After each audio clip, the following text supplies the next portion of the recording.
Party's not a party's a man who fights crime, and we're gonna watch him fight for a minute at a time with John and Niall and a guest who doesn't rhyme. It's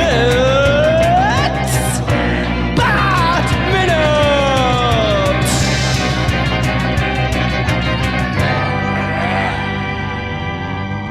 Hello everyone, and welcome back once again to Bat Minute, the podcast where we take it to the limit, past the point of no return.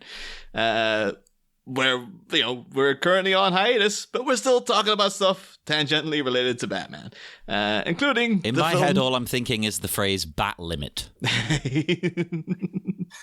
Is that a phrase, bat limit? I don't think I've ever heard that before. No, but you said bat minute, and we're taking it to the limit. Oh, the okay. bat limit. I thought it should have come. Same bat minute, same bat limit. Yeah. Hey. My understanding of what you're talking about was quite limited there, but no. But yeah, I'm one of the hosts, Niall McGowan. I am your other host, as always, John Parker. And we're joined by some recurring guests who come all the way from the sandy, sunny shores of, was it California where Point Break set?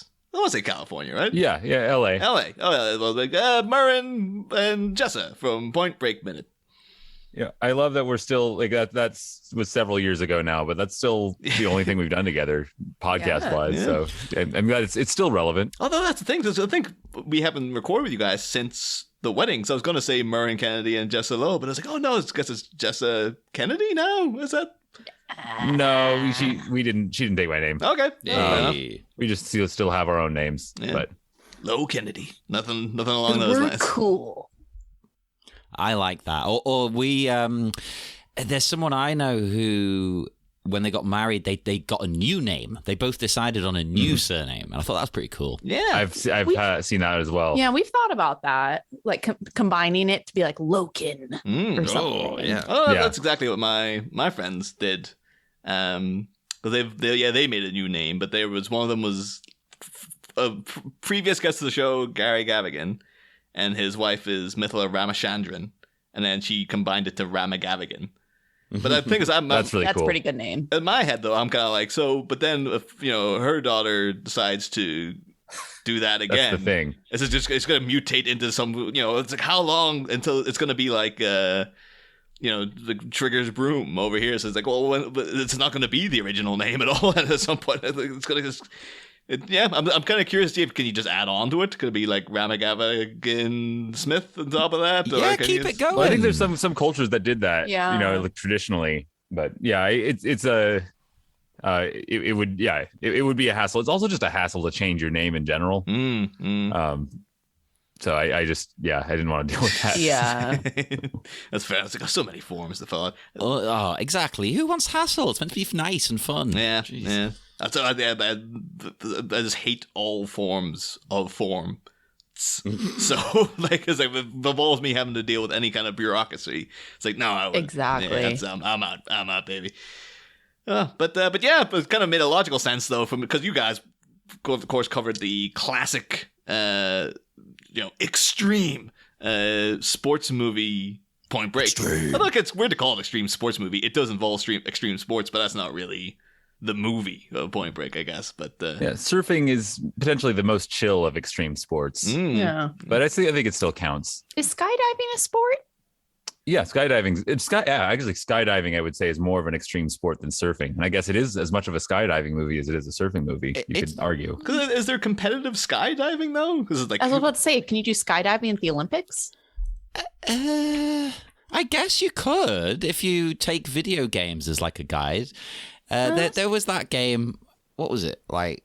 Was it Pilot Wings where you could skydive and try and land in a target? I guess you could do that competitively. Oh Who's wait, isn't that closest? movie? What is it? Drop Zone? Oh, Aren't they yeah. doing competitive skydiving in Drop Zone? Oh, there you go. what's the pitch? Just like who can get to the ground first? Nothing who gets the And I closest think to you like have to a land. target. You can do tricks. You can do flips and stuff. Oh, okay. And you can do like synchronized with like a team. I think. See, I think that's what they're doing in Drop Zone. Should we rewatch Drop Zone? I think we should definitely rewatch Let's Drop rewatch Zone. I mean, Drop we talk Zone about that right a lot. now and then talk about that instead of Vertical. That's Let's go. another. I think we should have done like an episode on it as part of Point Break Minute. It might be too late now, Did but we not? we definitely It's- talked about it Oh. on episodes of I think you Point Break guys can Minute. go back. I mean, like Phil We can. and co. They finished the Matrix Minute ages ago, and then they came back to cover the new movie. So it's like there's nothing to stop you to reviving Point Break after a couple of years. Well, Yeah, there we is can a just put something right up on that feed. Yeah, there's Just a out of nowhere. statute of limitations here. So. Yeah, Drop Zone. Yeah, Drop Zone's a lot of fun. Wesley Snipes, Gary Busey, Yeah, hey, go yeah. skydiving. Yeah, It's got have Busey will fun. I guess is the usual the usual tagline that goes along with them everywhere. But because you guys cover that, but it made logical sense. Like when I was originally planning to what movies to cover and who to get on, it made sense in my head because Vertical Limit to me, I hadn't seen it in like 20 years. And I remember it being kind of like a extreme, like sports movie thing that was ridiculously silly. And it's got Chris O'Donnell in it, and it's like, it's kind of stupid. And then rewatching it, it's nowhere near as extreme as I kind of hoped it was going to be. It's actually like No. much more like a proper serious film.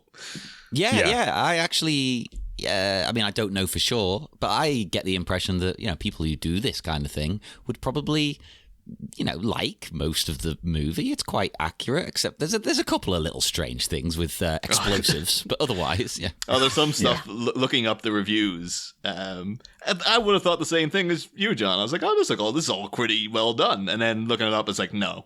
Apparently, serious mountaineers regard this as being like insulting in many ways. I think it's probably because it is trying to be more serious. Like if it was just a silly movie, like completely bonkers, they would be like, okay, whatever. But it's kind of has an air of trying to be a mountain climbing drama. Yeah, I don't know why I thought it was going to be like really ridiculous. And maybe it's because it was made in 2000 and everything was just sort of like extreme radical and like really dopey back then. Like it was just like, it's just the era of movies where So what every you're big saying budget is you action want a film touch was of Triple X in this. You want Vin Diesel.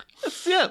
Not even a touch. I wanted it to be all triple X. Like, and I wanted it was almost like Chris O'Donnell is even like good in it. I was waiting for him to be terrible, and it turns out he's actually giving like a good performance and stuff. This is weird. was a I was expecting to surprise. go in to make fun of this thing. He's fine. Yeah, actually, maybe I wouldn't say good. He is, but He doesn't humiliate himself. He does fine. It's perfectly acceptable. I like his character in it. He's not annoying. And Yeah. the one remarkable thing for me watching this again was, I got to the end of the movie, credits roll, and only at that point did it dawn on me, I've seen this before. I didn't realize at all while I was watching it. Just from the credits. It's like, that font looks familiar. I don't know.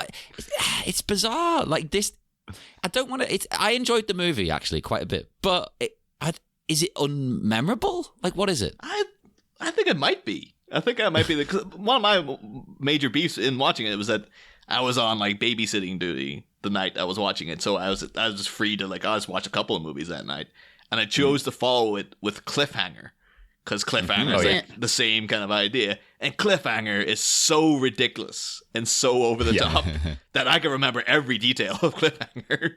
Whereas this, I was kind of like, what? Because we were originally supposed to record this a couple weeks ago, and then various things popped up. We had to bump back. And it's like, with that little passage of time, I'm like, do I remember much of Vertical Limit? I was kind of stressing that I wouldn't remember any of it because it wasn't all that remarkable. But I know you guys literally just watched it like 5 seconds ago. Yes. As someone who often forgets watching movies, do you feel like you'll forget that you've seen this? Oh, yeah.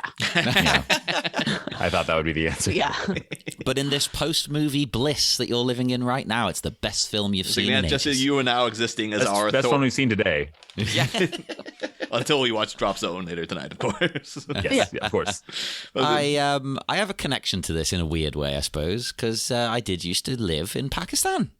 Mm. Oh. And I met the first Pakistani to reach the summit of K2. Oh, nice. Wow, that's that pretty is quite a cool. connection. He came to my school. I've written his name down. Where is he? Ashraf Aman. Mm. There you go. And there's another famous climber who came as well. What's Nazir Ahmad Sabir? They both came to school.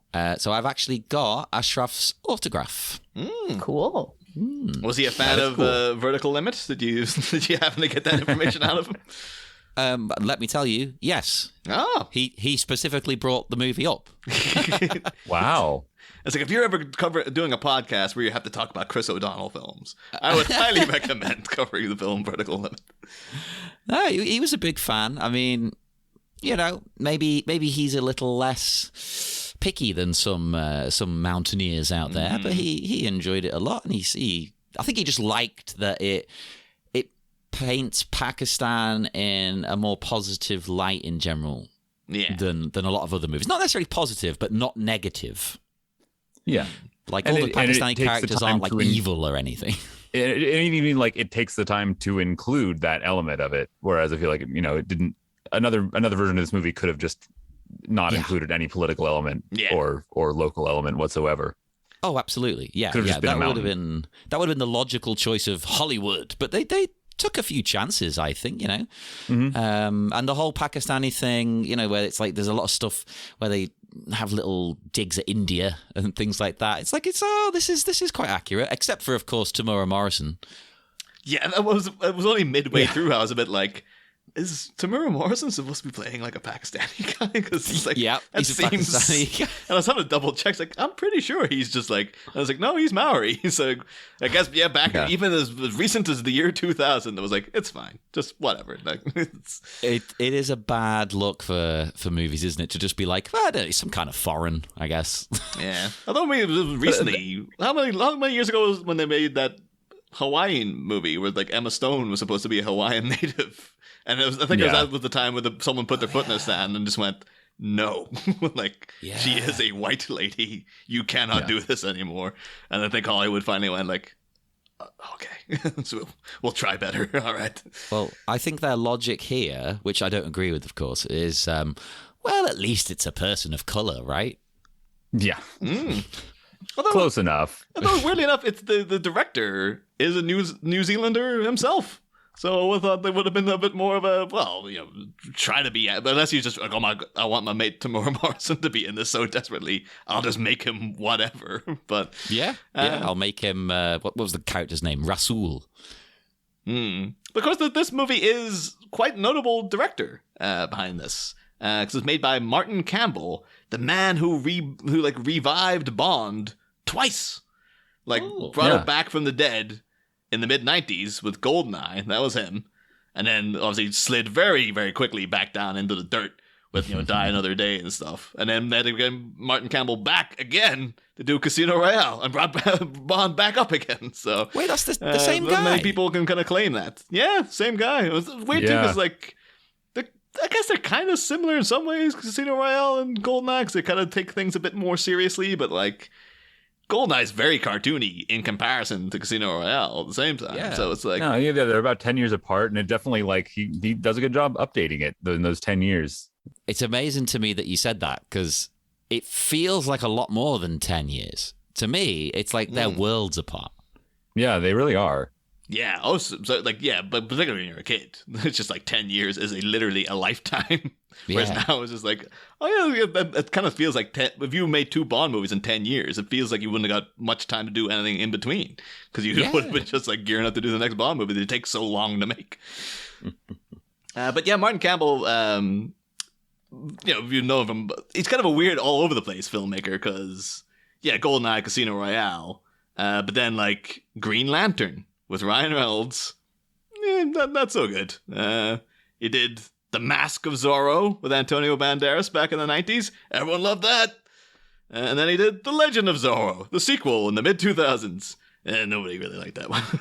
I didn't even realize there was a sequel. Yeah. Oh, it came. It was remember they made The Mummy 3, the one set in China. And everyone's like, they did? It's like, yeah, Rachel Weisz wasn't in it, they recast her. And you're like, I don't remember that. Like, no one does. No one wants to remember it. That was terrible. But yeah, he's one of those guys, New Zealander, went to work in England.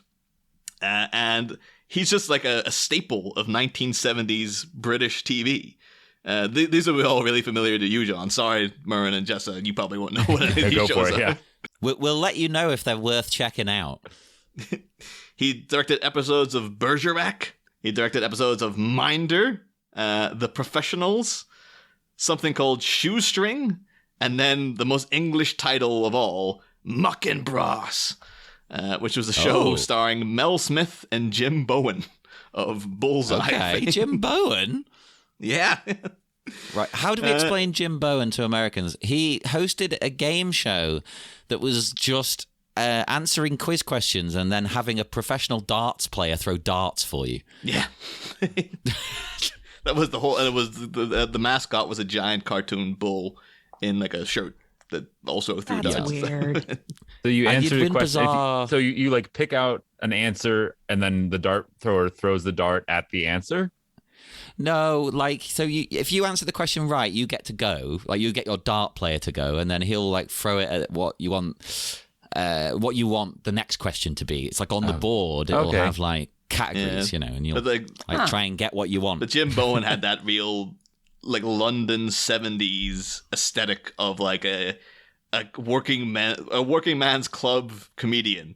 So he just looked like he stank of smoke all the time and was very ugly. And it's always seemed a bit dodgy. And there's always something a bit sleazy about Jim Bowen. He's probably connected to some kind of weird London gangsters. Yeah. But yeah, Bullseye was most famous for at the end when the contestants would lose, they would still like flaunt the prizes to them. So we'd go like, here now you see what you could have won, and they'd bring out like a boat. And it's like, they can see the contestants like crestfallen faces when they're like, okay, so we didn't get that. Like, no, you didn't get it, but you could have had this. Like, okay, well, thanks for that. That was the best bit. And you'd always win a speedboat. And it's like, but we haven't got a lot of water, really, despite being an island. Like, what a weird thing. Just go to like the local canal and just go around in circles, I guess. But that's extreme. Yeah, but yeah, Martin Campbell but made his debut like so many British 70s things. Like his debut film was something called The Sex Thief, which was a British sex comedy from like 1973 starring Christopher Biggins. I can guarantee that that is something we should not be watching. Yes, yeah. And it's all Oh goodness. First couple of films are all things called like Three for All, which is another body sex comedy. Eskimo Nell, body sex comedy, and then like Intimate Games, and like it's really bordering on like they start off making porn, and there's like no, there's an air of legitimacy to these because it was England in the 70s, and all they could make was there'll be like sort of psychedelic artsy section, and it's like no, this is an art movie. It's an art movie. Yeah. Totally.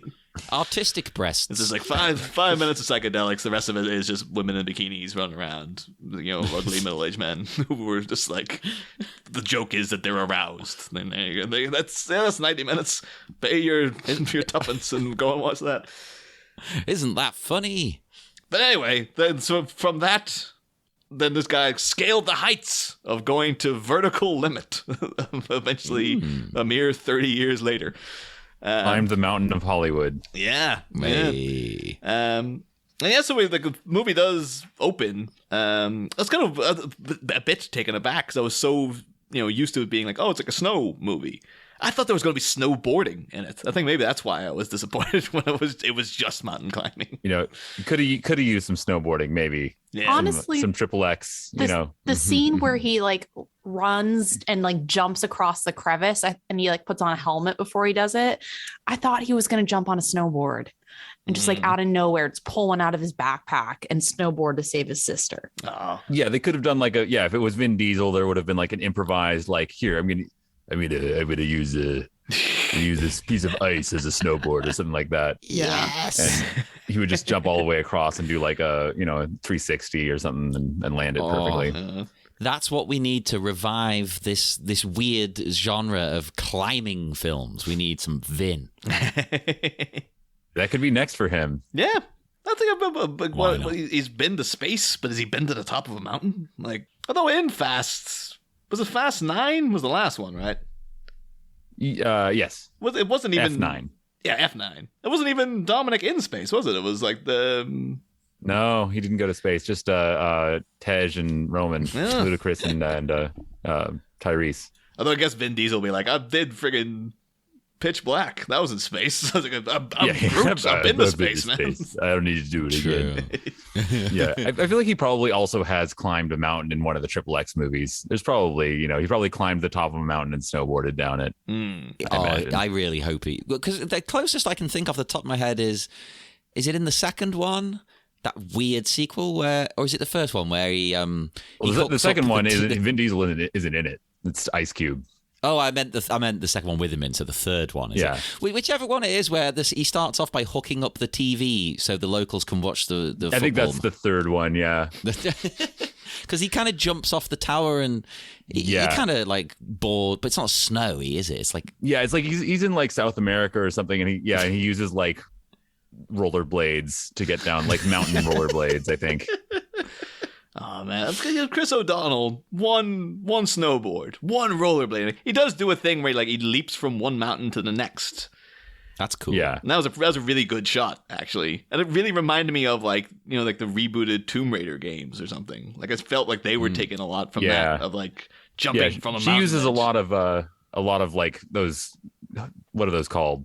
Ice The pick. Ice picks. things. Ice Pickaxe, picks. Yeah. to climb things. I was like, yeah, so I was watching. I was like, I wonder, like 20 years later, they're like, yeah, we are inserting elements of Vertical Limit into the Tomb Raider franchise. Like, I mean, I guess you're taking the best parts, but Should have been DLC where you can change Lara into the characters from this.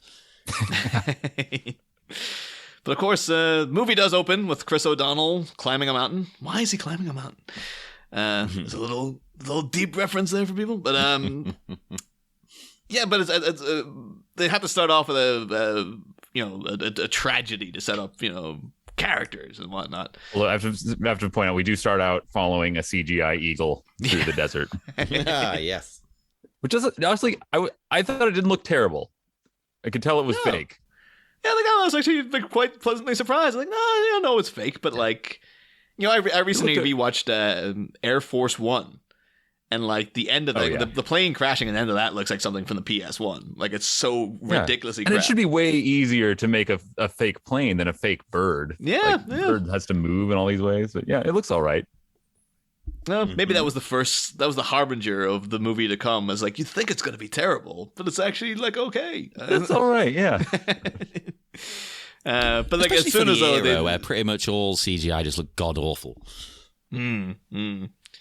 but it does have the so the setup of the family out there. How many seconds was it after getting introduced to these people that you knew that dad was going to die? Like, it was real Dead meat. Apparently, the actor who plays the dad, Stuart Wilson, has been in a lot of Martin Campbell movies. Oh. He's his muse. Yeah, Oh, you got to get Stuart Wilson in here. I'm sure I've seen him before as well. Has he been in anything really noteworthy? Oh, you know this guy, John, because we talked about this guy when we were on Teenage Mutant Ninja Turtles Minute, because he's the bad guy of TMNT 3. yes, Turtles in that's Time. it. So they go back to feudal Japan, and there's like the Japanese general, and then there's just this random English guy who's like, oh, he's the other bad guy too, I guess. Oh, he's and that also was in him. Hot Fuzz. So he's been around, Stuart Wilson. He ain't shirking or anything. And I'll tell you what, I really like this bit because, not because he dies, that's horrible, but I hated him in TMN3 so much, I just couldn't wait for him to die. I like the way they handled it. And it felt like a predicament that they would get into, and he dealt with it like a pro. He's like, right, Yeah. I'm going to have to die here.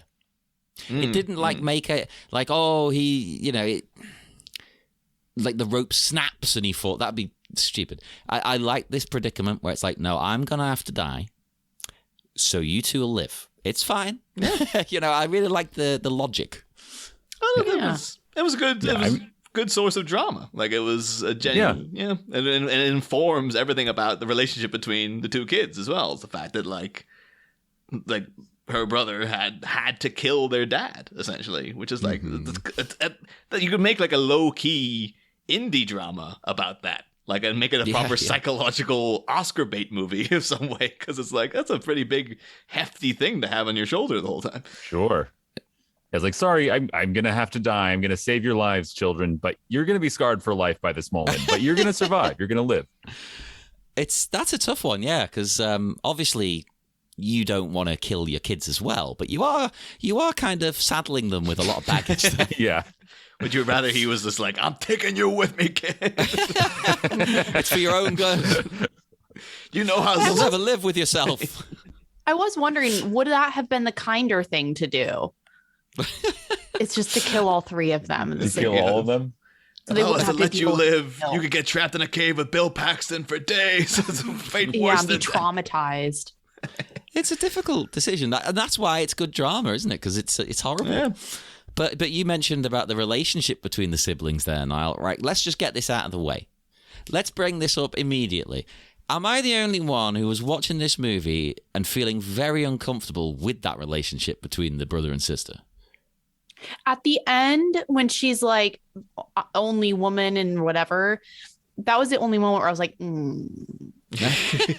They're very, very close, both emotionally and physically, I find. I don't know if it's just a Hollywood thing. 'Cause you get two good-looking Hollywood level good-looking actors who have chemistry together. You kind of feel like, oh, they're going to hook up. Like, Yeah. even when the movie's telling you, no, they're brother and sister. It just always has the vibe of like, I think they're going to like, I don't know. I think like, I feel like they're into each other. Yeah. This, like maybe something wrong with me, or it's like, oh no, these two are gonna hook up. Because I know internally they're not actually related, so it's like, oh, I would be accepting of seeing that, I suppose. It could be that. I mean, I kept thinking it throughout the whole film. I felt it from minute one, and it was think that's bizarre. I'll be certain, like at some point maybe they shot scenes, and like maybe they got reactions saying, yeah, like people do think that they're like a couple, and so that's why they had to give Chris O'Donnell her exact haircut. Because that really took me aback. It's like the main reason you know they're brother and sister is like, oh, they have the identical hair. Like it's just Chris O'Donnell is going around wearing a Robin Tooney wig, basically. Her hair in this, I was kind of taken aback. I didn't really like it. I think, but then later she has her like, you know, beanie on or whatever, so you don't really see it. But like in the beginning, it's like it's very kind of mom hair. And then he has like the same. He looks okay with it actually. Oh, I might have kind of like been it off, maybe look at this. Yeah, maybe it was the other. Maybe that's actually Chris O'Donnell's hair. They had to give her a wig to make her look more like Chris O'Donnell. Was it a wig? Yeah, maybe that's what it was. It just looked so odd. Like the texture of it looked so crispy. Yeah, no, but like, long enough after. So it's got people know Robin Tooney. Mostly from like she did like End of Days with Arnie, of course. You know, everything's connected. But I think one of her, The Craft was the big one. She was like the star of The Craft. And then Empire Records, where she was like the punk girl who shaved her head at the start. And so I was going to say, like, oh, maybe she still had the head, shaved. No, it was like 5 years later. I'm pretty sure it would have grown up by then. Otherwise, you guys, I always feel like I've missed something with Empire Records, because people of like our generation really, really loved that movie. And I never liked it, even when I was like, I don't get it. I've never seen it. But what you feels wrong with it? Because I even when I was like the target demographic of it, when I was like 16, 14, you even younger, even then I didn't like it. So what was your beef with it, Jessa? Like maybe you finally found someone who's like, oh no, you get it. Yeah, no, I just didn't. I don't know. It wasn't like memorable. It wasn't like, wow, this is so innovative and finally a voice for my generation. It was just kind of like, eh. Well, you're both wrong because it's amazing. That always felt to me like, it's like, you know, at the time, like I was, be watching things like Slacker and, Dazed and Confused and Clerks and stuff. They were all like proper, independent films. about kind of like, oh, that sort of lay about, you know, chilling with your friends. That's the whole movie.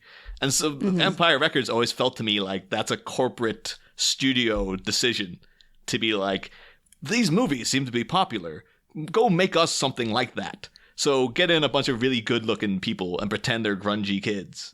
And and then send them off and do quirky kid things, but it's all really polished and looks like it has way more money, and the store is huge, and it's just like, this all feels like a pandering to a demographic rather than a genuine film to me. But I know people love it though, so I love it, and despite what you said there, that could be true.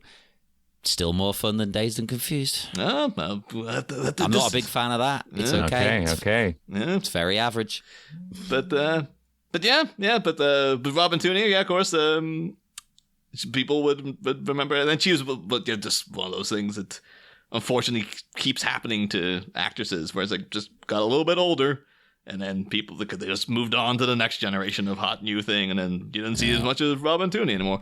But at least I say for Chris O'Donnell, but at least he's got an NCIS under his belt as well. So this is the problem. It is a sexist thing, you know.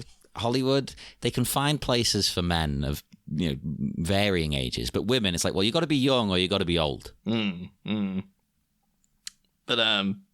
yeah. So we have the potentially problematic sexual tension twins, that has to. I think in many ways, I think it would have been a more interesting film had they just been a couple. Because it would be like, oh, say they were like, getting married or something, and then they were really in love, and then the relationship had to fall apart was because it was just like, yeah, I had to kill her dad because we were mountain climbing. Oh, if it's her dad, yeah. He kills her dad, and it's not his dad. Like, yeah, that could have been. I mean, I don't see them. It would be really hard to get past that. I feel like it's not his fault. He had to do it. Yeah. I can also imagine it in like a George Costanza situation, though. Of just like, was that wrong? Should I not have done that? It's like, the guy was up. He told me to cut the rope. What do you want me to do? But I think that would have been the real drama. Would have been like these two people are about to get married, and it has to be like they get down from the mountain afterwards. And it's just like, well, wedding's still on, right? It's like, no, you killed my dad. It's like, but I had to. Like, what? Otherwise, you'd all be like. That to me is more compelling. So I feel maybe they missed a trick by not having them just be a couple in it. But yeah, I agree. That might have been good. Mm-hmm. But yeah. So then we do cut to the snowy mountain, and we're introduced to just the stuff you're talking about, John. The elements of the Pakistani camp that's at the base and stuff.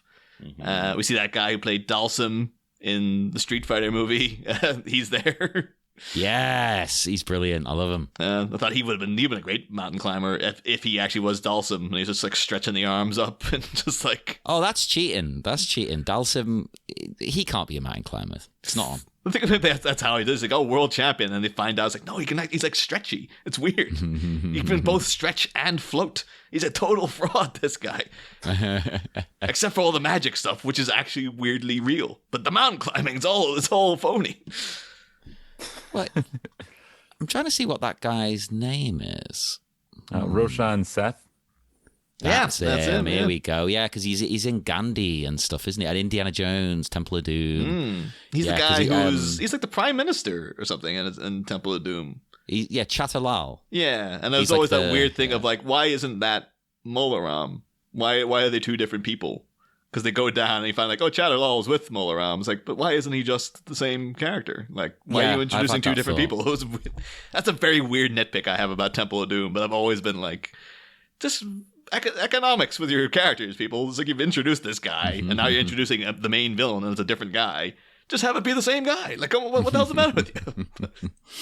No, I'm with you. I don't know. It's too many characters. Too many. I mean, you could say that about this. There's a lot of characters going on, but I think they're all quite likable. He's great. I really, really like him. I wish he was in it more. I did have that impression of this movie. At a certain point, when they're all up on the mountain and they all have goggles on, I lost track of who was who a little bit. They're all wearing the Johnny Depp Willy Wonka glasses. Yeah. The only characters I didn't really like up until a tragedy happens, I don't care, we can jump around, is those two brothers who are the comedy relief. That the comedy fell really flat to me to the point where I was with the other characters just wanting to smack them. Yeah, when I think it's Ben Mendelsohn tries to pull his leg behind his head, and then Chris O'Donnell asks him what he's doing. He's like, "I'm trying to kiss my ass goodbye." Like, so you're just doing a bit now? Yeah. Just like casually, like it's perfectly normal. Yeah, you just do bits in conversation, don't you? Yeah, That's always weird. Like, yeah, that happens sometimes in movies where you get characters that are paired up. But it's so weird because like one of those guys, like that's Ben Mendelsohn, and then just some guy. And some guy has like way more lines and stuff, but like the other guy, like that's Ben Mendelsohn, that's Krennic from Rogue One. Like he's in The Dark Knight Rises. The guy gets his neck snapped by Bane at one point. Like I feel like if anyone should have more lines, it clearly should be him, but apparently not. Maybe they didn't know. I had to say, I saw Ben Mendelsohn in this, and I asked Jessica, like, "Hey, like, oh, that's Ben Mendelsohn. And, he's young Ben Mendelsohn before he was, famous." And he's like, "Jessica, you have no idea who this is." No. And I realized. Yeah, he's not in any movies you care about. No. He's either in big nerd movies like Captain Marvel and Star Wars, or he's in like indie dramas, and you don't care about any of those types of movies. No. So you've just completely missed out on Ben Mendelsohn. Yeah, So, am I missing something from my life? He's a good actor. he's a good actor. Yeah, I like him a lot. He's very good in Star Wars, but if you don't like Star Wars, you're not going to like what he's doing. I don't in it. not like Star Wars. I just Don't care. it's fine. I mean, he's essentially the main villain of Rogue One, and that is probably one of the best Star Wars movies that made in recent memory. So I mean, I do not care for Rogue One, but we don't need to get into it. Murren, I haven't seen Rogue One. Right? No, you haven't seen it. You might like it. I don't know. I think if you're not that into Star Wars, you might like it because it's just kind of like a war It's different. It has Are there Ewoks? No, there are no Ewoks. Are there the little hooded guys? No, Maybe. No. Are there Jawas in that? There might. No, be. it's very, very, very serious and dark. Oh, It's gritty Star Wars. It's literally a war movie just with Star Wars Yeah. inserted in. It's but yeah, go on. He also played Daggett in The Dark Knight Rises, who's like the guy he starts off. He's one of like that's the bad guy. He's just some guy in a suit. And it's just like he's the placeholder bad guy until like the crazy bad guy takes over. So then the bad guy becomes Bane. You're like, today I know Bane's a villain because look at him, he looks nuts. But you should know that Daggett's more of the Max Shrek type, even though Max Shrek also just looked nuts in Batman Returns because that's just Tim Burton's way, I guess. But yeah. So one thing I did appreciate though about the fact there were so many characters. It gave me real 80s slasher movie vibes. Yeah. But the mountain is Jason. Like it's gonna be it's all taking them out one by one. Yeah, it's proper. Like all these people are just fodder, and somehow the mountain is gonna kill them eventually. It's like I'm into this. Like I was kind of hoping there was gonna be more like, because Bill Paxton's in it. Like he's kind of like the main villain of it, really. Oh Bill God, Paxton, I which is hate kind him of so much in this, which means he's doing a good job. I just want to punch. He's that really smug. despicable. Yeah. Yeah. But he was because he's following up Twister with this, and Twister was a movie that had like the tornado was like sentient kind of, Yeah.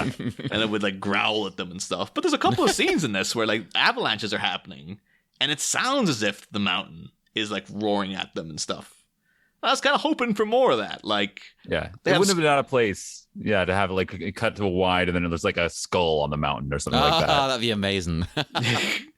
But yeah, the way that like Scott Glenn, who's kind of playing the Scott Glenn character that he always plays, where he's been the wizened old guy who's seen everything, and he's been playing that part for about 60 years now, I think. Yeah.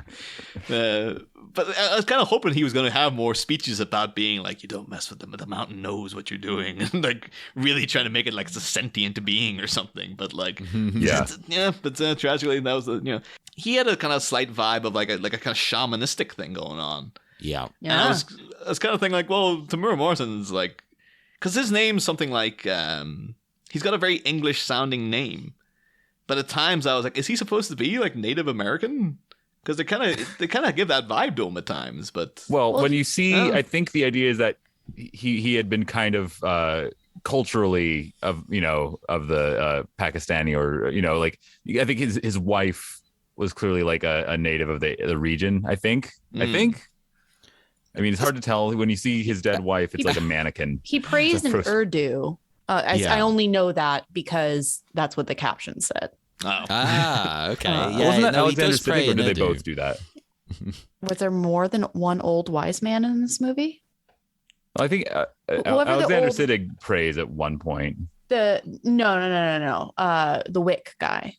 He does. Okay, Yeah. maybe I just forgot. Montgomery Wick. Yeah, Montgomery, that was Montgomery it. Wick. Yeah. So at times I was like, oh, it seems like he's going to be like, they're going to call him like Toeless Foot or something. And it'll be like a Native American thing. But then they turn Oh, around. I think it is kind of like Jeremy Renner in Wind River. Like he's married into the local, native tribe, and like sort of he knows their ways. Yeah. Yeah, and it's very like a shaman, as you say. Like he has become one with the landscape. He is part of the mountain. He hasn't mastered the mountain because you can't master the mountain. You can't. No. That would be a folly to think you could do that.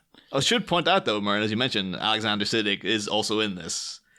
People know him like Game of Thrones recently, and then he was in Oh yeah, one of the Star Treks. he was in Deep Space Nine. Yeah, Deep which Space we've been Nine, watching. We've been watching this year. And I despise his character on that show. He's gotten better though. Yeah. He was a sleazebag, but now So they make him less gross. of a sleazebag. Yeah. Yeah, we got him, and then also Nicholas Leah from X-Files. So you're kind of like, oh, that was what was on TV. Oh yeah, At the time. Krychek is like a sympathetic character. Like I Yeah. remember Krychek just been an asshole the whole time. Wait, hang on. That was Krychek? Yeah. No. Yeah.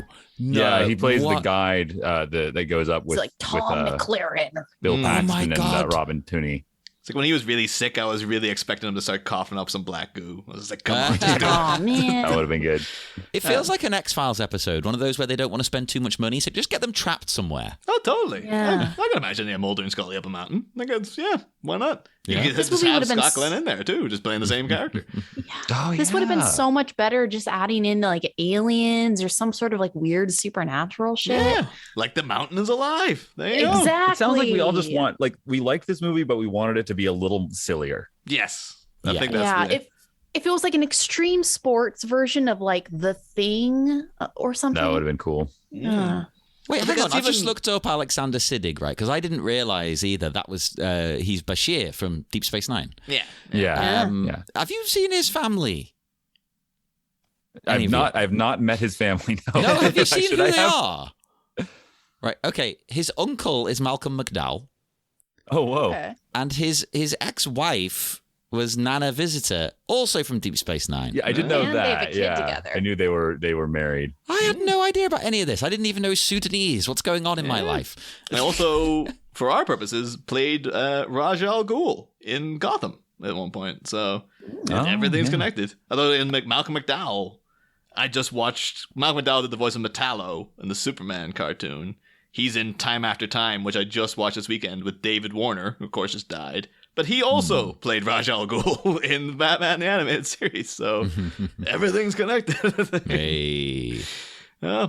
But yeah, there's things in it like I just was kind of hoping for, maybe ghosts on the mountain or just something like, Yeah. because there's gonna be, there are bodies. Like, that was one of the weird things where they eventually do find Scott Glenn's wife's body, and there's supposed to be a nice scene where he kisses the body and it's perfectly Oh, preserved. that was really moving, I thought. Yeah. It's very Victor and Nora Freeze actually in a weird way. But I was part of me though was hoping like he's gonna kiss her and his lips would get stuck to her lips. I had the same thought. Yep.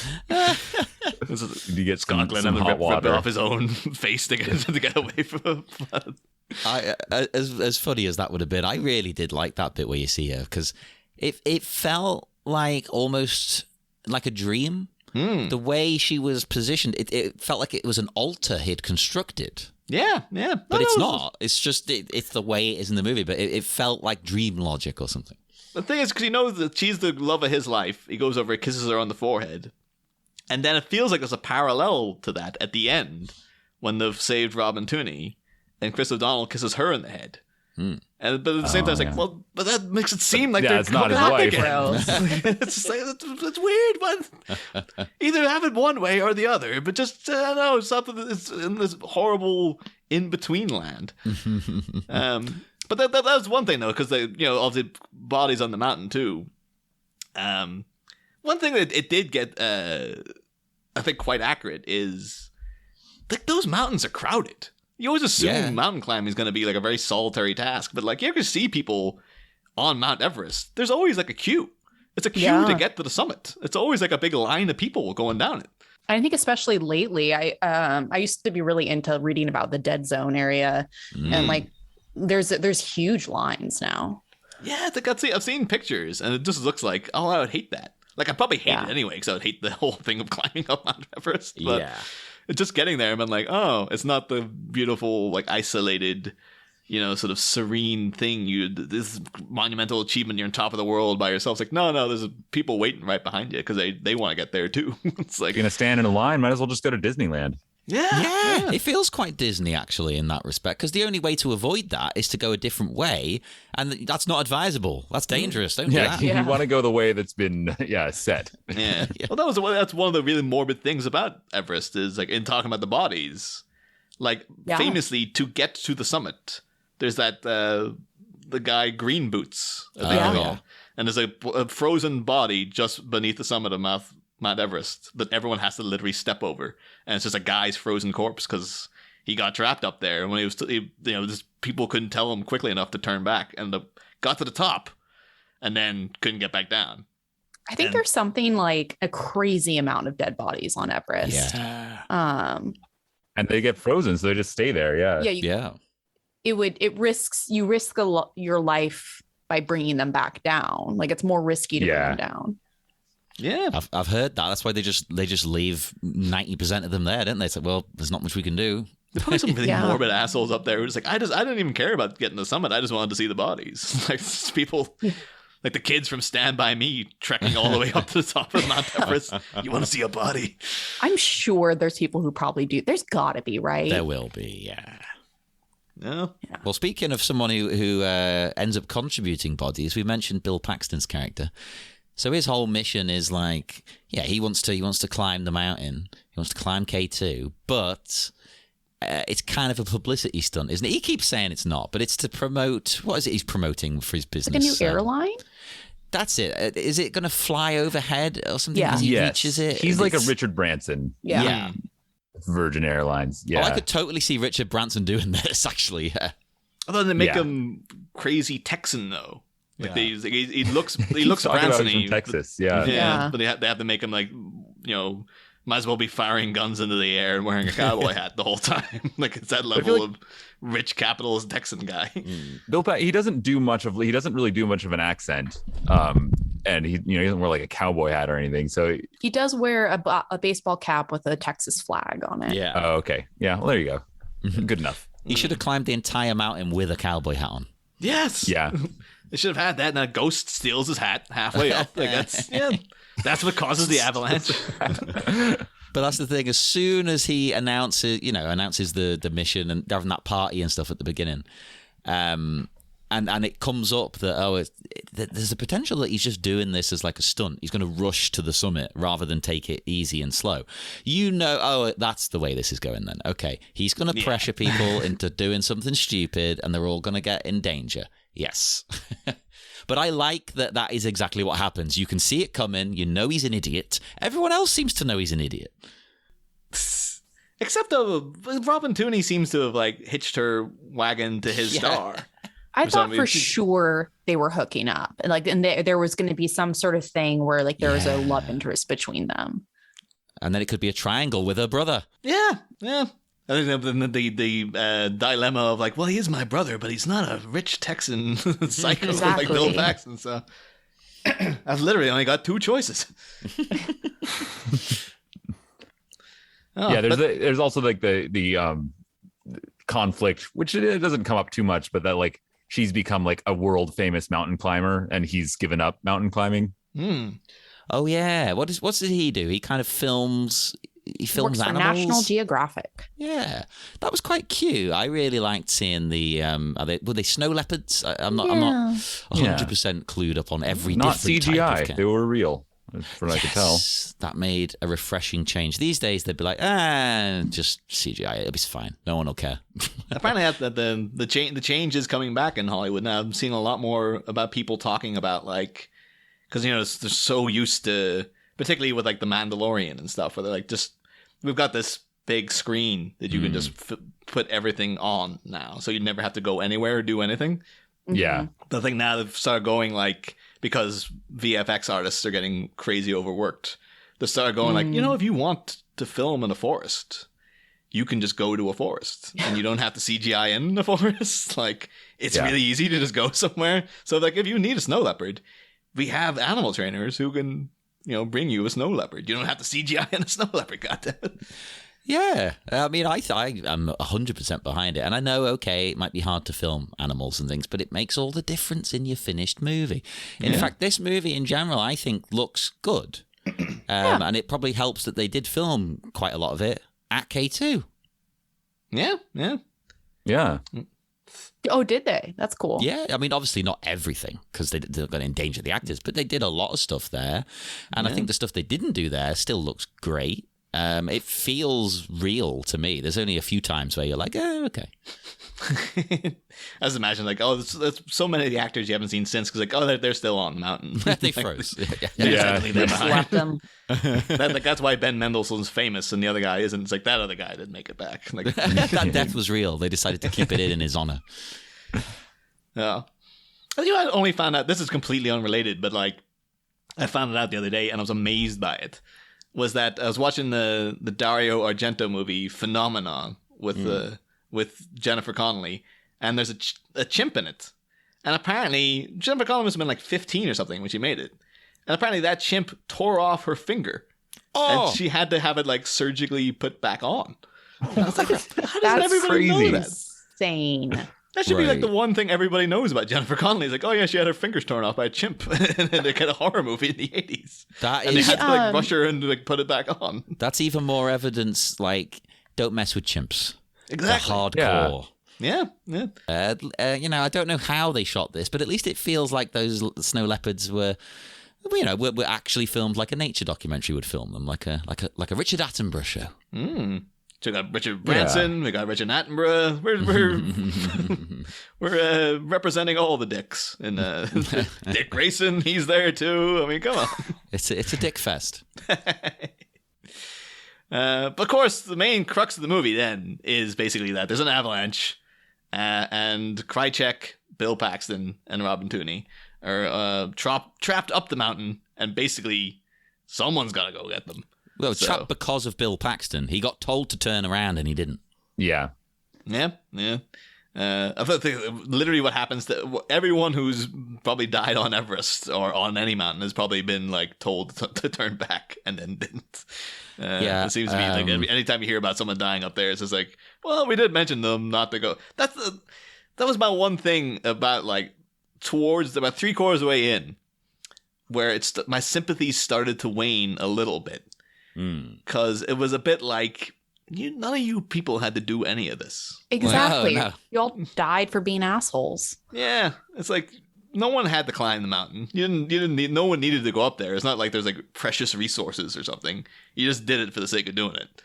And then now you got all these other people killed to go up to get you, and it's just like, none of this had to happen at all. It was just kind of annoying to me. It's like, Right, that is a great point, because I came out of the movie weirdly feeling it was akin to Saving Private Ryan, in that all these people go off on this rescue mission, only like one of them comes back, or two of them technically, the one they rescue, and somehow that's meant to be happy. Yeah, like, are their lives really that much more like worthy of saving than the lives of all these other people? Yeah, how many people die? It must be there's loads. there's like six rescuers going up. That's not counting then Bill Paxton and Scott Glenn separate as well. So that's like 8 people. And then so it's like, and 2 of them come back. So yeah, that's a lot of deaths. worse. That's awful. It's terrible. Am I supposed to be happy? It's a happy ending. It's not. It's miserable. You really feel like Robin Tooney too, being just like, so the families of those people. And it's like, I didn't ask those people. This is going to be really awkward for me now having to talk to the families of these people who died coming to get me.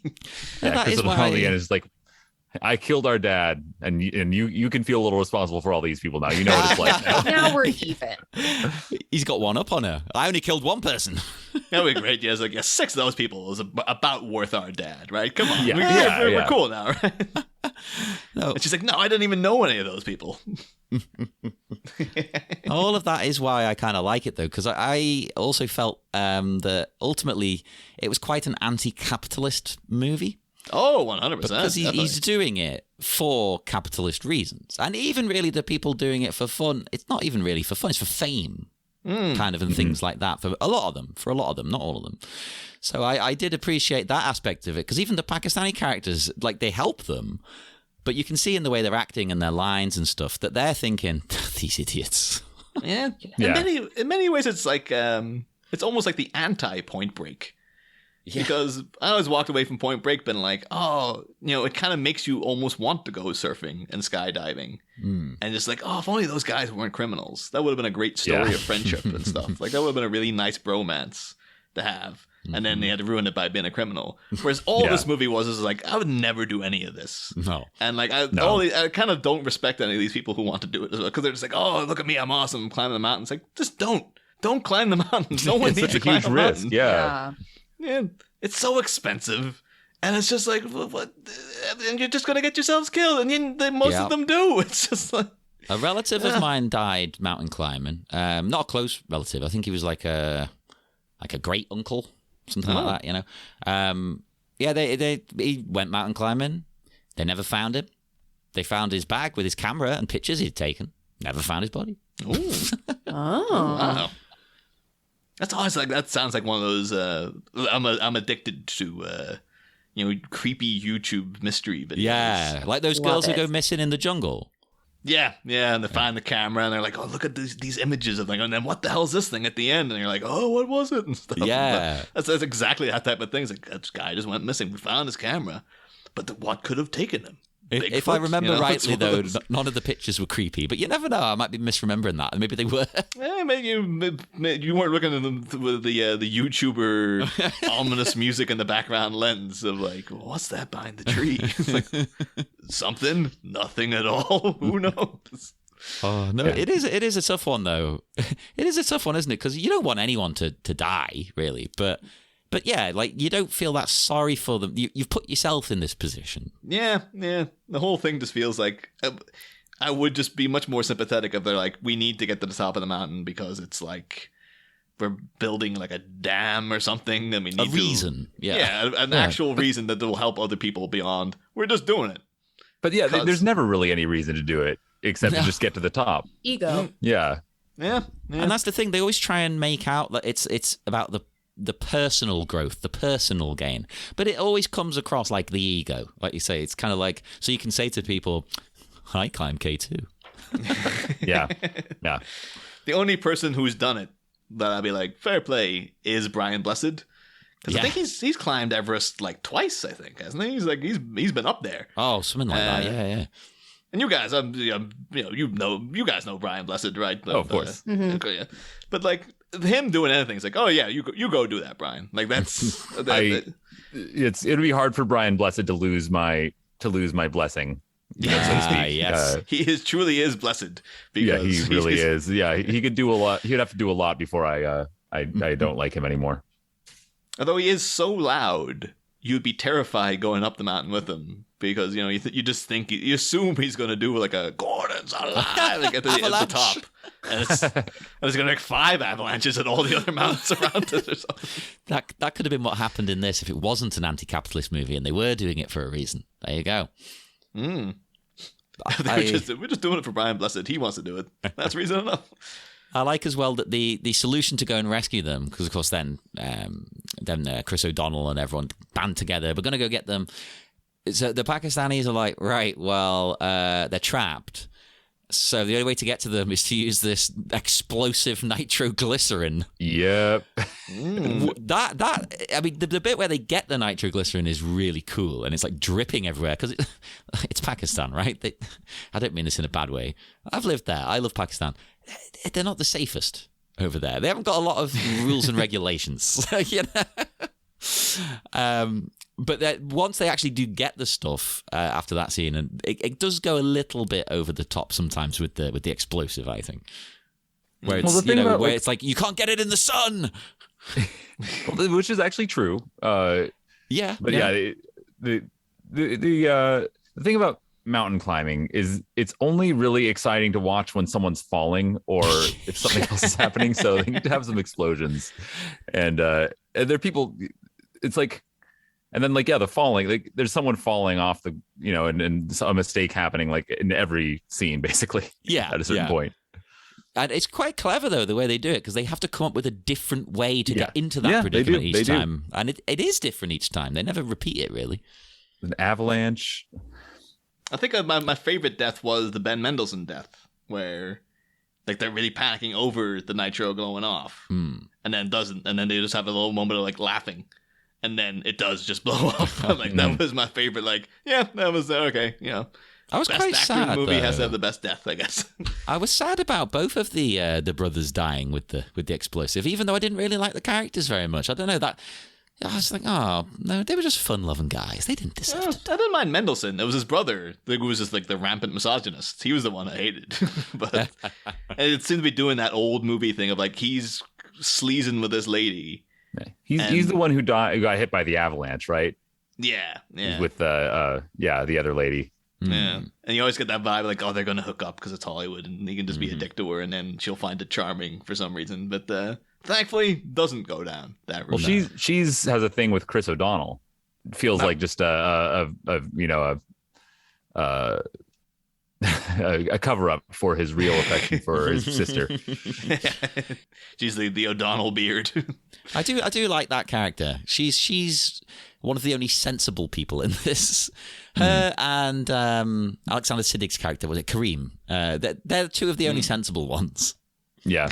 It kept making me think too as well. And I guess in those extreme circumstances, things probably would get real very, very quickly. But when it keeps cutting back to Paxton, Krychek, and Robin Tooney, they start getting sick very, very quickly. And it seems within minutes the Bill Paxton's already okay, so we gotta basically kill this guy. So yeah, we can survive. it's like he wanted to kill him all along. And that's what he did with Scott Glenn's dead wife too. So as we find out. Yeah. So is he just going up these mountains to have an excuse to kill? Does he just like to kill people? He's just a really elaborate serial killer. It's I've taken out 10 people just every expedition. Gotta get rid of somebody. But it really reminded me and it would have been out around the same time. So I was thinking were they spoofing this? There was an episode of South Park where Mr. Garrison and a bunch of people got trapped in a TV studio with Eric Roberts of of the Dark Knight fame. And it seems as soon as the power goes out and they're trapped there, within 2 minutes they're just okay, so we're gonna have to eat someone for for food.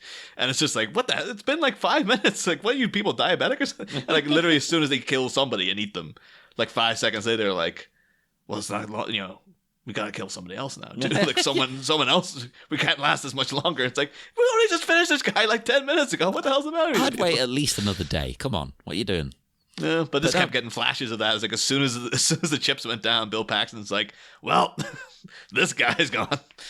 Yeah, he's very quick to want to off him. And I do like the way, though, the guy doesn't sort of offer himself up. He's no, we can keep me alive, because he's right. Yeah, I don't want to keep die. him alive.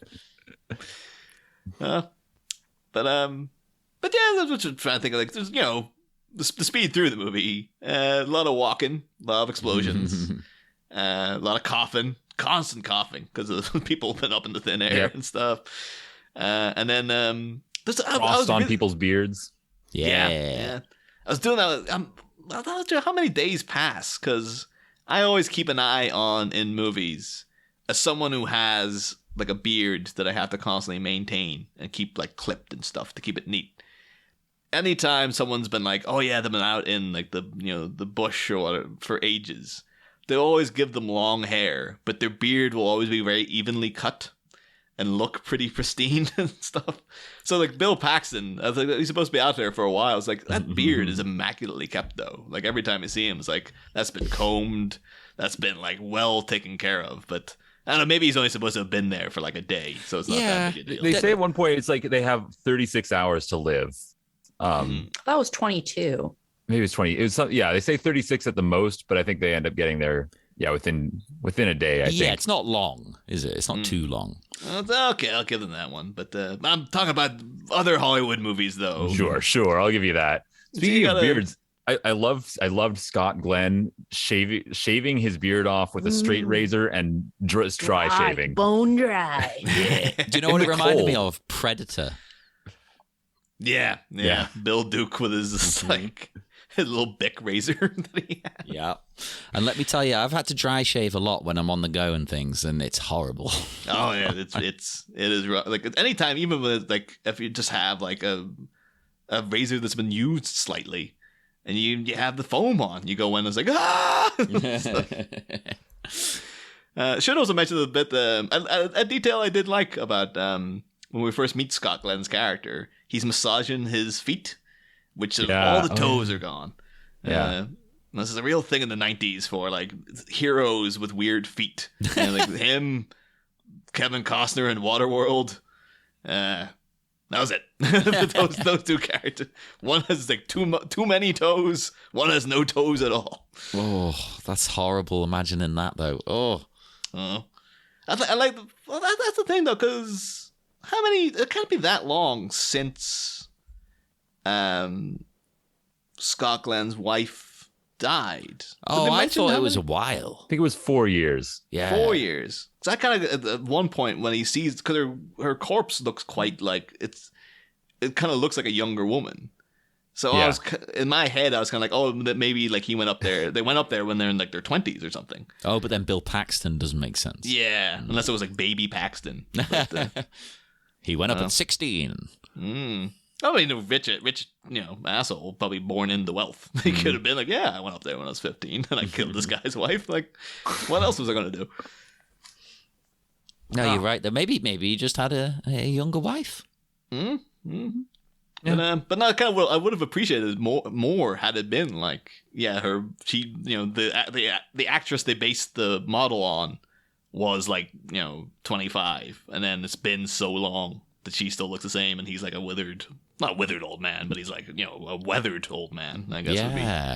That would have added an extra emotional layer to it, I think, where it's like, well, she's frozen in time, literally. Yeah, and the ravages of age have took him. Would have been very Nora Freeze, and that would have been handy if Chris O'Donnell was like, instead of making a new one, a movie I just did had a frozen lady. Just like they just took that bust from Batman and Robin, stuck it up on top of the mountain. It's like, it's Mr. Freeze's wife is the same model. He stole it. He didn't even ask. It could also be like people do like cryogenic therapy to like reduce aging effects. So maybe the ice like takes away the wrinkles. Yeah. It's made her look younger. Maybe Bill Paxton turns out he's actually like 75, but that's why he keeps going up. That's why he keeps going up these mountains. It's a cryogenic therapy thing for him. It's like the fountain of youth up there. That could be another twist. Yeah, there's ghosts in the mountain guarding the fountain of youth. There you go. This is an Indiana Jones movie now. What's going on? I take it. Harrison Ford would have been. Actually, it was said years ago he would have had Indy up a mountain. He probably still would, because Harrison Ford seems to be insane, even though he's like 80 years old. He still wants to do all this stuff.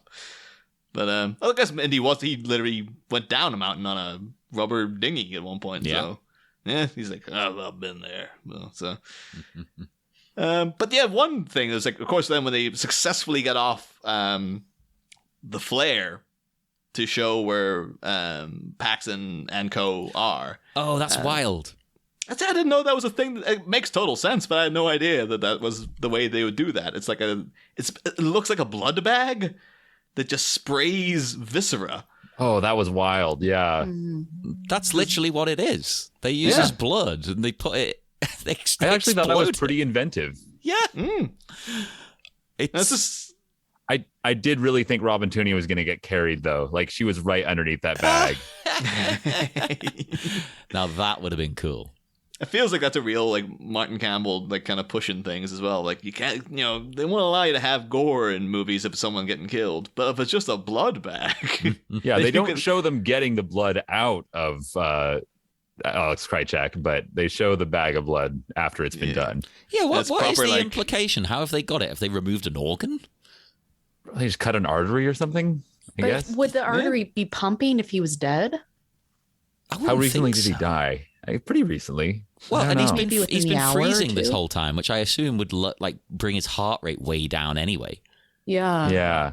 oh, it could be there's a really morbid deleted scene of like Bill Paxton having to pump the guy's heart. Yeah, maybe just like push on his chest. Maybe that would do Maybe it. massage it like all Yeah. on Matrix. Yeah. I think it's too like it would have been Bill Paxton would have made her do the pumping as well. He'd be like, I can't, my you hands, gotta and then he do would have it. been the guy holding the bag and stuff. Oh yeah, there's no way he would do anything. All he can do is kill people. Oh, but then it gets into like friggin' Cronenberg, just like, hey, we can show the blood splattering everywhere because it's not violence, right? It's okay. It's like it feels like you just wanted to get away with something there, Martin Campbell. But Well, there's some moments where it feels sort of horror-y, and that's one of them. And just in general, any of the scenes of them trapped under the ice, it felt a bit like The Thing. Again, aliens or something in Yes. in the mountain. yeah, they just I think I almost want to remake Vertical. If you don't remake Vertical Limit, just make like The Descent on a mountain or something like The Ascent. the S. There you go, perfect. Oh, that's good. It's the sequel. Right, I'm surprised they haven't done that now. Like The Descent : Ascent. there you go. Oh, but yeah. So then they managed to track them down. There's a tense. Are we gonna get them out? Are we not? Scott Glenn comes to save the day out of nowhere, and there's a moment where you think he's gonna kill Bill Paxton, and then he doesn't because he's chosen to be the bigger man. Well, And then, like 5 seconds later, he essentially has to kill Bill Paxton anyway. So. but it's clever writing because he's moved on before he essentially has to let Bill Paxton go. He Yeah. spared his life, Yeah. It's a character arc. He comes to terms with it. It's important, and it Oh. really because it portrays him as being, I don't know, kind of like Buddhist and things. I'm not sure if does it ever mention specifically his religion that he seems to have taken. He worships the mountain. And it Definitely. seems like killing Bill Paxton doesn't jive with that, and he comes to that conclusion. He's like, "No, hang on a minute, this doesn't make sense." Like the mountain may take lives, but you may not. Yes, I mean, yes. It's up to the mountain to decide. I think that would have been a welcome element at the end, though. Like, he does kill Bill Paxton, and then the mountain turns on him or something. Oh, that would have been good too. Yeah. Yeah. But again, That's another the ghost mountain or I adjustment. know we're kind of kidding around, but I actually would like that if they went halfway into that. If it was like the mountain was a character as like a metaphor. Yeah. The ending, I got a lot of flashes of Batman Forever. I don't know if it was just because O'Donnell was there, but just like this just kind of reminded me of like, them falling down the big thing in the Riddler's lair, and then Batman essentially having to kill Two-Face for Chris O'Donnell, and then Scott Glenn's kind of killing Bill Paxton for the like, I don't know, it probably was just because it was Chris O'Donnell. I'm like, oh, it's a bit like Batman Forever, but Yeah, maybe. yeah, maybe it was just me. I don't know. No, I can see it. I can see it. But then we are living in that world permanently, I suppose. Yeah. It's like we've been on hiatus for a while, but still creeps in every time you see those actors. It's like, well, it's a bit like a Batman movie, isn't it? But no, thankfully, Paxton is felled. Tragically, Scott Glenn also has to die. But again, it echoes the beginning, because they've got to die, or everyone's going to die. And I love the way Bill Paxton's character is. He's so selfish, It's like he'll do anything he'll take them all with him. He'd rather do that. Yeah. Yeah, he kind of goes out screaming, which was like I did appreciate because like, oh, he is such an asshole. Like, of course he would go out that way. Yeah. The Scott Glenn goes down with dignity, but Bill Paxton does not at all. Well, he's completed his mission, hasn't he? He's reunited with his wife. He's forgiven the man who killed her. He's got nothing else to live for. And it's not that he's killing himself. It's just like, well, this is my time. The mountain is taking me now. Yeah. That'd be like at the end of them going down the mountain to turn back and they see like it's the rocks have rearranged in the Scott Glenn's face or something. They see like a ghostly figure of him up in the mountain or something. He resides there for all eternity. But then the post-credit scene is that the ghost of Paxton teams up with the mountain, and it's coming for them this time. But I was seeing it almost as like it's like a Gandalf and the Balrog just going through Mount Doom. Like they're going to be fighting endlessly. That'd be great. Like Vertical Limit 2 20 years later, it's just the two of them still knocking the crap at each other. Yeah. One of them's got a flame whip for some reason. Yes. Still falling. I was like, oh, this mountain is big. They fell out of thought and time. Yeah. But yeah, that's essentially because we kind of covered the weird tent scene after where again it kind of seems like Chris O'Donnell's gonna like start making out with his sister. But that was Vertical Limit. Well, I've got one question about the end as well. Is this, I didn't actually research this bit at the very, very end, after they have their weird scene together, you see like memorials for all the climbers who've died. Is that a thing? Do they put people's photographs? Because I don't know whether I find that lovely and sweet and, remembering the dead, or a bit dark and twisted and morbid. It's kind of both at the same time. I imagine I'd say that's a thing they genuinely do. Maybe. I can imagine that. To be honest, I'm the kind of person, though, I find it weird if you go to a graveyard and there's pictures on the gravestones. Oh, I love that. I mean, I should. I get why people do. Because you don't... They're not just faceless names, then. I get it, but it makes me feel uneasy, like they're watching me. Just like aesthetically, it's a little weird. I guess here's what I'll say. I like it when it's like, oh, here's someone just left like a loose photograph as like a remembrance. That's creepy. You think that's creepy? I think that's creepy. Oh. Okay. But you like it when it's like, yes. like part of the stone. Yeah. Okay. Because what if it was their killer putting the last known photograph of them back on their tombstone after they died? Oh, you're right. You've been watching too many YouTube mystery videos, Jess. That's the kind of thing I would say.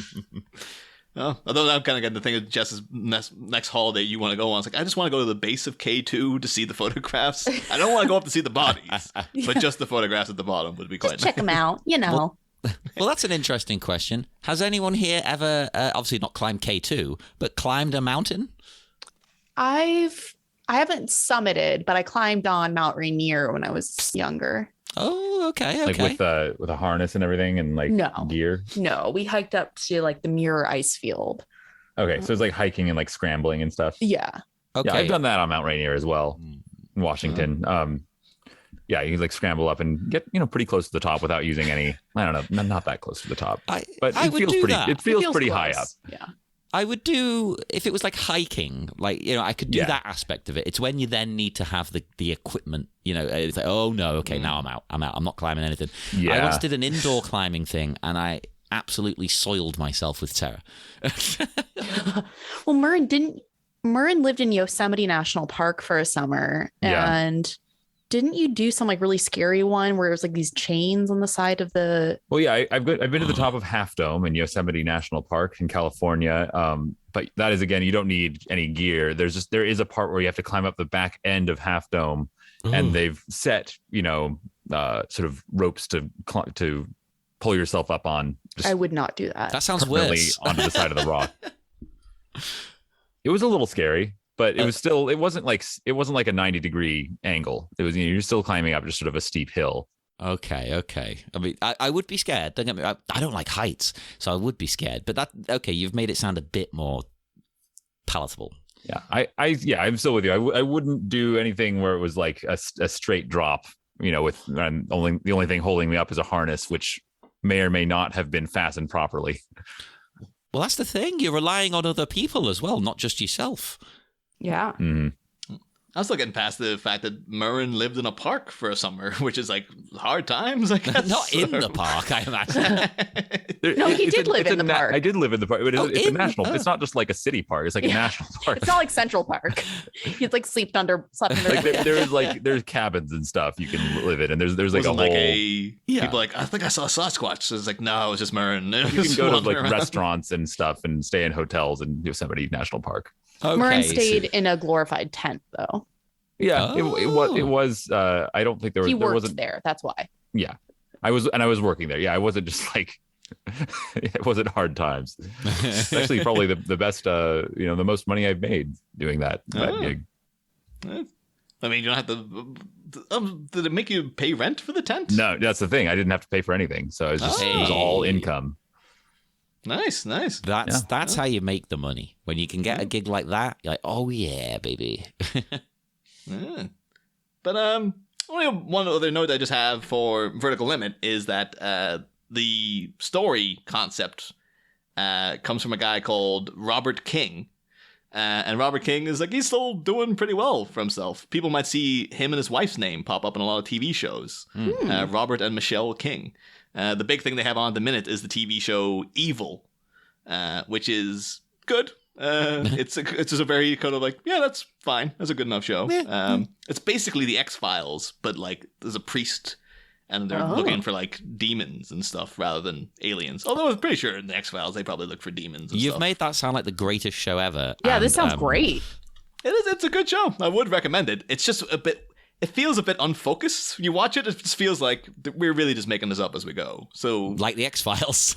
yeah, but there's a kind of vibe of like, you should know where your show is going, but they kind of like, nah, we'll just wing it.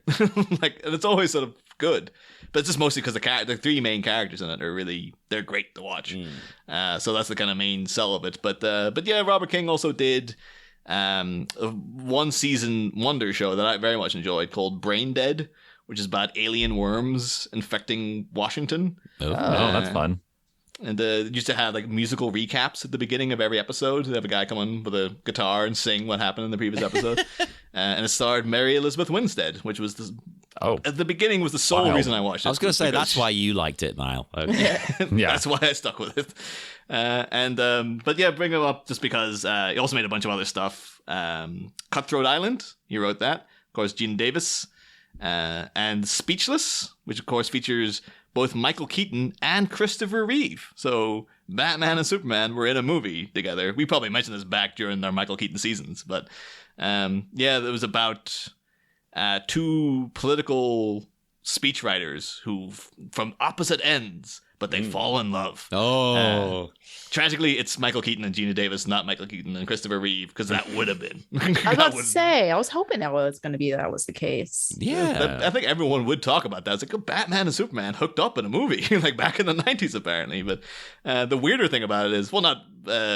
It's kind of weird to think because they're like, oh, Michael Keaton and Gina Davis, that is Beetlejuice and Barbara Maitland hooking up from the movie Beetlejuice. So I was like, oh, that's actually very strange to think about that those two characters would get together. But yeah, one of the other things that really took my eye that Robert King did was a movie back in the 80s called Blood Fist. Oh, what a name. That sounds like a rip-off of Mortal Kombat, like one of those knockoff games you got. I think it was like the mid 80s. It's probably they're basing Mortal Kombat on this kind of thing, Probably. I imagine. But it stars Dawn the Dragon Wilson, Yes.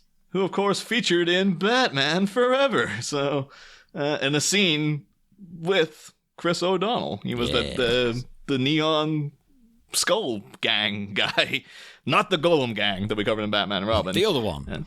The other one, the proto Golem gang. But yeah, so Everything's connected. everything's connected, I guess. Although we didn't, you guys were on every season of Batman except Batman and Robin. I don't know if you consider that a blessing that you didn't have to sit through that movie, but if you do have any thoughts on Batman and Robin, by all means, feel free to sound off on them. Oh, any thoughts on Batman and Robin? I think we tried to watch it once, and I don't think we made it all the way through. I Unfortunately, we should maintain try and it's watch a lot, it again. It's a lot of fun. Yeah, I think it is. I think we were just not in the right space for it at the time. Oh yeah, you've got to be in the right sort of frame of mind. You've got to be up for like just a silly, enjoyable early evening. I suggest watching it, or either early evening or the dead of night when you're like 6 beers deep. Oh yeah. Yeah. I'm surprised it doesn't have more of like a Rocky Horror-esque midnight screening kind of vibe, like a following to it. That would be It seems fun. like- Yeah. I'd Yeah. see it in that context for sure. That would be a lot of fun. Well, maybe after Drop Zone tonight, maybe you guys. Yep. There Get you in a go. couple of drinks, stick on Batman and Robin. Now, is Yeah, Batman and but- Robin the one where the guy says, "Oh no, boiling acid," or is that Yeah, Batman that's it. Forever? No, that's Batman Forever. Oh no, that's forever. okay. Sorry. I said yeah because I shared that meme about it the other day. What was it in the group? Oh, it was think like that's The what reminded me Simpsons, about wasn't it. it? Where it's like we did 20 takes and that was the best one. Yes. I was just stunned that baby roommate, as some people know him, Killian, who's 4 now, so he's not a baby anymore. But he stuck on Batman Forever the other day, and when that scene came up, he was like, he started laughing. He's like, "Oh, it's the boiling acid guy." I was like, one of the 4-year-old found that funny that the guy even said that. But he was like, "Yeah, this is my favorite part." I was It's like, pretty funny. yeah, but that guy, he made an impact on people. 4-year-olds freaking loves him already. Good so- delivery. Is there anything in this, because you've just watched it, that we have missed or anything you want to say about this? Because overall, I enjoyed this. I mean, it's not amazing, but it's not bad either. It's pretty It's good. fine. Yeah. There's nothing that I can think of that feels like, oh, we really should have talked about it. There's nothing really else to say about it, but I did sort of find a comparison to Sorcerer / The Wages of Fear with the nitroglycerin. Oh, that's a fantastic movie. It That's, seems, I had to look into it because it seems crazy that like in those movies, they're just like the slightest vibration will set this stuff off. But in this one, they're like climbing up mountains and putting it on helicopters and stuff. But I think the temperature difference is what sells it. I think from what I could tell in my research, like because it's so Yeah. cold, it's not the as sorcerer volatile. is like in a jungle, so it's like it's it's probably like very hot. So Yeah, yeah. it's the hotter it gets, the more volatile it is. But yeah, I'm sure there was an influence there, sort of having that be part of the plot. I think we're talking about all that Star Wars stuff with Ben Mendelsohn, but then like Solo has a whole similar thing that was a coaxium or whatever they have to Coaxium, transport. And they're kind of yeah. going for a sorcerer, kind of yeah. like, "Oh, don't mess with it." Like it's very, very fragile. But the whole time you're like, "Well, it's Han Solo. I know he survives. Like I know his ship's okay." So it's not as tense as watching like Roy Scheider trying to get across a bridge because you're like, "Holy shit, this thing might go at any goddamn second." Every time when they do stuff like that, it's like they have to set up like the whole thing with the shoe. Like Chris O'Donnell steps in it, and they're like, "Okay, we just have to take your boot off. You can't even move your foot." And then they're just, later on in the movie, they're shaking it all around, and it's fine. Well, I was going to ask about that actually. That's a good point. That didn't come up. Is that real? Like, if it was on your boot, if you move your shoe and tap your shoe on the floor, is that enough to set it off? Man, I would just rather you don't find out. Well, I think that's Yeah, the idea. Is I did don't some. test it. Yeah. I couldn't say for sure. I did some very cursory, brief research. It is very volatile, and if you move it around, that will happen, and especially if it is heated up. Okay, So maybe. I think what the case might be is if he stepped in it to begin with, that might have been enough. That I don't know. I've never never worked with it myself. I should hope not. Anyway, I hope nobody listening has, but if you do, oh God, I'm scared for you. Yeah, this has been like the next production Murren is in. It's like, we're bringing on live nitroglycerin onto the stage. The Yeah. lights are very hot, so it's like I Murren Kennedy's stage production of Sorcerer. Oh, that'd be a lot of fun. It's like a truck above Yeah, the put a real audience truck trying to on get stage. across. It's It's like produced by Jason Schwartzman from Rushmore. I did like some quotes. There's one from The Guardian where I genuinely liked this and agreed with it. They said, more interesting than the characters are two aspects of the dramatic background. The first is an isolated army post on a mountain peak from which ill-equipped Pakistani soldiers fire an artillery barrage every afternoon in the direction of India as an absurd daily ritual, which I don't know if they do it up the mountain, but they do most days fire at each other for no reason.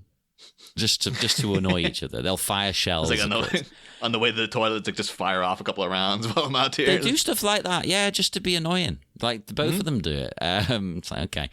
And he said the second is seeing rich, mindless Americans ruining a beautiful corner of the world in the name of self-discovery. They're a new class of anti-social climbers.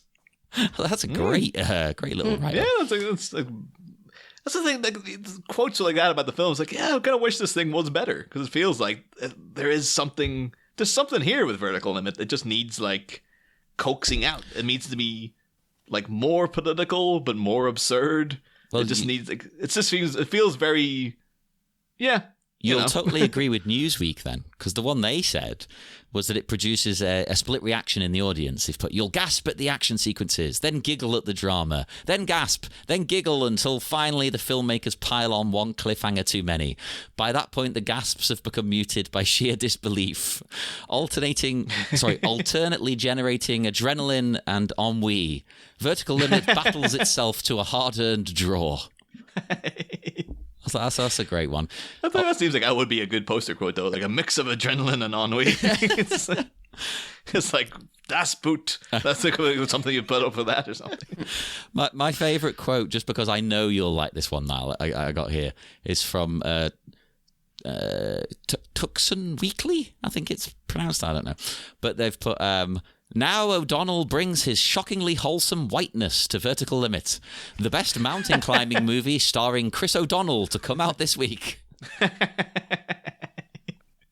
Yeah, it really is like the whitest man in America climbs a very white mountain. Yeah. Shockingly wholesome whiteness. That's great. It's like they couldn't even find Robin Tooney. She's so white underneath everything. We just couldn't make her out. Yeah. He's a likable character, but he is quite bland. He's quite boring. There's not a lot to him. It's the other characters you like more. Chris O'Donnell being on what NCIS LA is like, that's exactly where he should be. Yeah. Kind of like he's fine. He's not a bad actor. He's just not interesting enough to be the lead in movies. He's a human shrug. Yeah. It's like that was the thing, like the character of Dick Grayson's to be like charming and lovable was all hell. And the only impact that Chris O'Donnell managed to make with him was making him annoying, and that wasn't even him. That was more the script. So it's kind of like, yeah, he's a bit too milquetoast for. I remember I have one more thought before we close out. Is that whenever there was a sequence where they were tightening ropes and straps and stuff, it did remind me a little bit of the beginning of Batman and Robin, where they're suiting up. Yes, it's like pulling things tight and just like strapping them things on. There should have been loads of close-ups of crotches then. Yeah. Or just like flash the butt underneath the North Face jacket they're wearing. Or whatever. Yeah, those sexy. Just like halfway North up, it's like we need something to. I think we need another pickaxe, Alfred. And just like behind them in the mountain, Michael Goff's just there in the coat and tails. Just, yes. Now I'm wondering if that's a fetish. Is a mountain climbing fetish a thing? Are people into the clothes? It's got to be, right? Yeah. If it exists, there's a porn of it. So I've just never specifically seen people into like North Face jackets. In my middle school, that was like the trend. Like everybody had to have a North Face jacket when I was in 7th grade. Sadly, that is still the trend here in Liverpool. Have they moved on from North Face though now? What's that one they were wearing a couple of years ago that was horrible? I still feel like I'm seeing North Face. Oh, it could be nearly daily. So. Yeah, England's big product not placement very in this good. movie, North Face. But you know what? I don't mind product placement when it makes sense, and Yeah, it makes it definitely sense does make that sense. these characters would wear it, right? Yeah. Just as Bill Paxton is falling down, he's like, "Wear North Face." Just trying to make the final buck while he's falling down there. Like I know some people criticize, Bond for the product placement, and there is a lot, but it all makes sense to me. Like of course he wears like a Rolex. Like that's fine. Bond would do that. I think it's fair enough in the movie with Bond. I think it's just when you're watching TV and an advert for the Bond movie comes on, but it's actually also for the watch. Like that's when it gets a bit much, where it's like, you can own Bond shoes. I don't know if you've been getting this one over on that side of the pond, but there's been one here where what's his name? Luke Hemsworth as fake Thor is selling like some kind of body spray, and it's like this. This is like the bit jumped out of the movie into real life, and yeah, it's a little odd. Yeah. To be fair to that bit, it was great in Ragnarok, and then they brought it back for the new one. Yeah. This is like We're doubling down on this. yeah. It's like it's jokes over, guys. Yeah. Just move on. Well, but yeah, I mean, I've reached my vertical limit. If you guys have. Yeah. It's Yeah, It I think battled we've itself to a ascended hardened the draw. mountain Yes. despite the I weather. gotta get over concerns. to the drop zone. Oh my god. I'm in the phone for watching Drop Zone now. I might have to, but maybe at the weekend I'll put it on somewhere. Nope. Yeah, right that does now, sound pretty Niall. great. It's going on now. But yeah, do you guys have any? I know, like, Point Break Minute is, currently, finished. But Mern, I know you're still doing some work with the Cast and the Furious, and I don't know, you and Jessa, do you have anything both to plug yourselves? Currently going on. I don't. Marin, do you? I don't know. Follow us on Letterboxd. Oh yeah. MGKK and Jessa Lowe, if you want to see our opinions on movies. I need to We get do that more on the- into Letterboxd. I signed up to it. I started putting, not reviews. I started rating things. And I watched so many movies. I got like bored after an hour. I'm like, I can't keep doing this. It's the only way I remember what movies I watch. But that's the thing. It's really useful. I would have known that I'd watched this before. Yeah. Yeah. Yeah, we got that, and yeah, Cast and the Furious is still happening. We basically take a hiatus between every episode we do. But it's still happening. We're gonna do Hobbs and Shaw next. Yes, The we spin-off. need that back. That is a masterpiece. Hobbs and Shaw? Yeah. Oh, okay. I love every single second of it. Oh man, don't even need to see Mern's Letterboxd review. Yeah, maybe We after actually like that. maybe after talking and doing 4 episodes on it, I'll feel differently. I'll No. have some more affection for it. I remember going to see it in the cinema with Niall. Yeah, That was a wonderful day. it was a nice day. Hopefully, we can reconvene for F10 or Fast 10. Your seatbelts whenever It's happening. Whenever then they settled on an Is it actual going to be title now. like Fast X? I think. Yeah. Maybe, is it one of the options? That's crap. It feels just like That sounds like Maybe- a laxative or Yeah. something. Yeah. there probably was talk of like, should we just lean into the meme? And then they're like, maybe Vin was just taking it. No, I'm not that much of a. This joke. is my Like, art. I'm That not would be a calling little it. too far for me. Like, because in F9 they already kind of did that stuff a little bit with the, hey, we're invincible, guys. But yeah, I don't know. Mm. Maybe they just needed to go all the way. Yeah. Yeah. It's like just at the last moment they decided to take it back to its gritty DVD player stealing roots or something. Yeah, it's gone full circle. Now DVD players probably are worth money because they're like a rarity. Yeah. It's just like people trying to get like old vinyl records Yeah. or something now. It's like vintage DVD player it's worth $5,000. I've got the Criterion collection in the back. Shockingly, none of the Fast and the Furious movies are part of it. Nope, I'm telling you, Fast and Furious coming to Criterion next spring. Just a certain amount of time has to pass, I think. Then it'll be like a cult classic enough to be Criterion. Yep. It'll be up there with, Seven Samurai, things like that. But yeah, I'm ready to wrap it on up, guys. Yes, Sounds good. Thanks again Absolutely. for being here, and talk to you all again soon. I hope. Yes, we will head off down the mountain. We'll grab a frozen corpse and ride it to safety all the way to the Yes, bottom. use that frozen corpse to snowboard down the mountain. That's perfect then.